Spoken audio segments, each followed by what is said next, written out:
اسی ملک ہندوستان کے لاہور کے قریب کا ایک شخص تھا جس نے اللہ کے نبی صلی اللہ علیہ وسلم کی شان میں گستاخی کی تھی. سمجھے؟ حضور کی شان میں اس نے توہین کی تھی.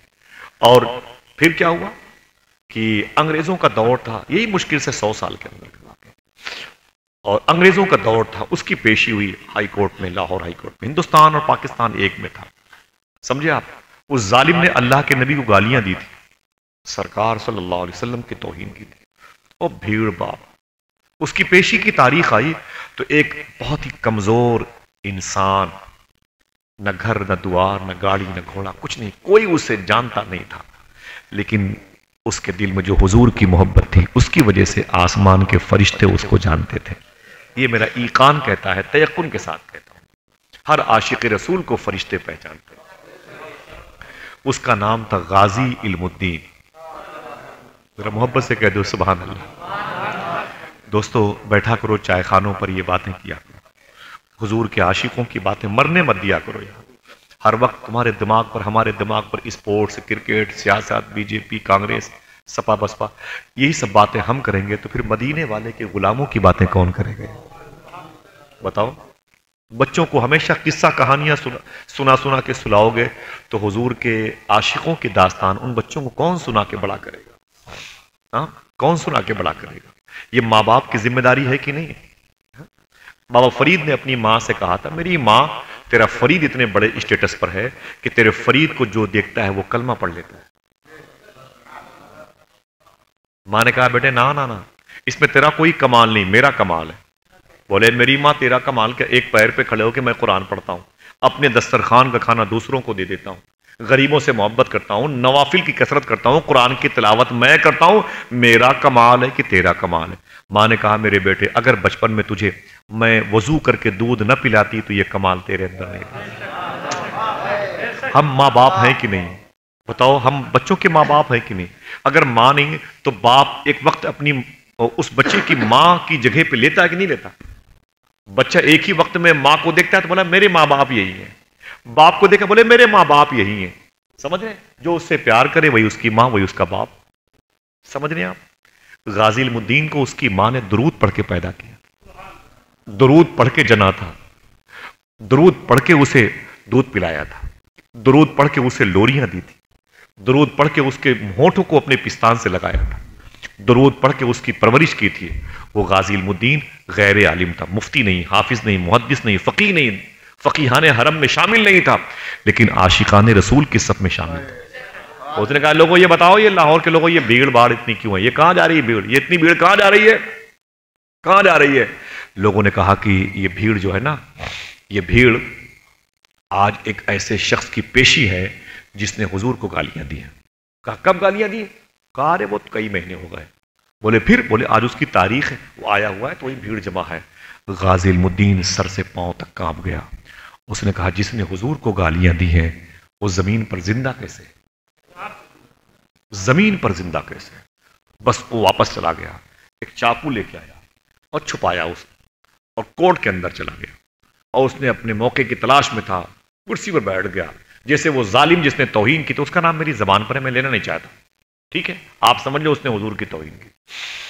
اکیلے پوچھو گے بتا دوں گا، کیا ضرورت ہے ویڈیو وغیرہ کے دور میں، حالات اچھے. آپ سمجھ لو کہ اس نے حضور کی توہین کی. سمجھ رہے ہیں آپ؟ معلوم ہے آپ کو، جیسے وہ اس کی پیشی وہ جیسے وہ آیا نا کٹہرے کے اندر، ویسے ہی غازی علم الدین کھڑا ہو گیا اپنی کرسی سے. وہ دوسرے ٹیبل پہ پھر آگے بڑھا، اس نے کٹہرے کے اندر جا کر کے اس نے اس چاقو سے حملہ کیا، اس ظالم کی گردن کو اس کے جسم سے الگ کر دیا، مار دیا. ہنگامہ، برٹش گورنمنٹ کا دور، انگریزوں کا دور، باپ رے باپ. گرفتار کر لیا گیا غازی علم الدین. جب غازی علم الدین گرفتار کر لیا گیا نا، پوری دنیا میں ہنگامہ مچ گیا، پورا ہندوستان عجیب و غریب کیفیات میں آ گیا، کیونکہ ہندوستان کا حصہ تھا وہ. لاہور، اسلام آباد، یہ ساہیوال شریف اور یہ پاک پٹن، یہ ٹھٹا شریف، یہ ملتان شریف، یہ سب اسی ہندوستان کا حصہ تھا. آزادی سے یہ بٹوارا ہوا تو ایسا ہوا ہے. ہنگامہ ہو گیا. معلوم ہے آپ کو؟ ارے باپ رے باپ، بڑے بڑے لوگ ڈاکٹر اقبال کے پاس گئے. بولے ڈاکٹر صاحب، بولے کیا بات ہے؟ بولے آپ بہت بڑے انسان ہیں، آپ کو لندن کے لوگ سر اقبال کہتے ہیں، آپ غازی علم الدین کی رہائی کے لیے کچھ کیجئے. تو ڈاکٹر اقبال نے 15 منٹ تک اپنی گردن جھکائے رکھی.